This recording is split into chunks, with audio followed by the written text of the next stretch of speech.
Hey everyone. So I'm going to leave the vast majority of this video to just let you watch a time lapse.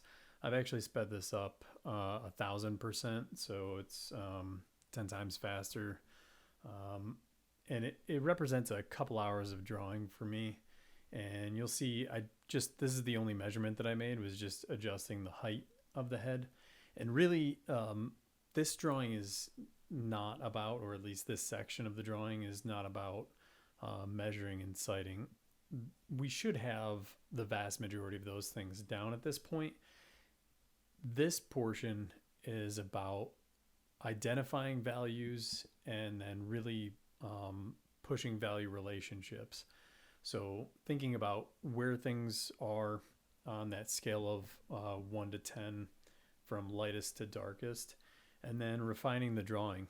So the last sketch that we made of a skull, that was really more of a sketch style drawing, something I would do with a drafting pencil on a white sketchbook page.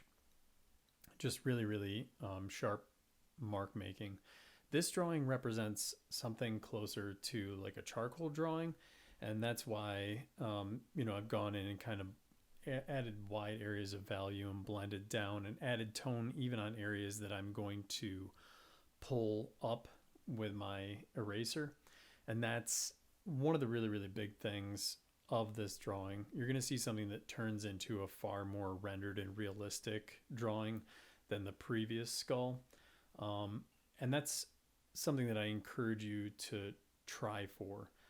Push yourself to really recognize each area of value and how it relates to the values next to it. Looking at reflected light, or looking at really highlight areas or deep dark values. That's how you get better at drawing, is by practicing again and again and again all of those different relationships of value, and then also learning your mark making. This is a digital drawing for me, so it's something that I haven't done as much as traditional drawing. So learning the new material, that's super, super important. And drawing is one of those fundamental things where practice makes perfect. It's like anything else you do that requires both talent and skill. You can have all the talent in the world, but if you don't practice your skill, you're not going to get that much better at it. So I want you to pay attention to where it starts and where it ends. Okay, so even if you're bored already of listening to me and we're 3 minutes into the video, I want you to click on the beginning of the video and the end of the video. And I want you to notice the difference between something that is just roughed out and something that's actually refined. And the last note that I want to give before I let you go is just to turn the drawing and to step away from it. You'll see, obviously, I've turned the drawing here.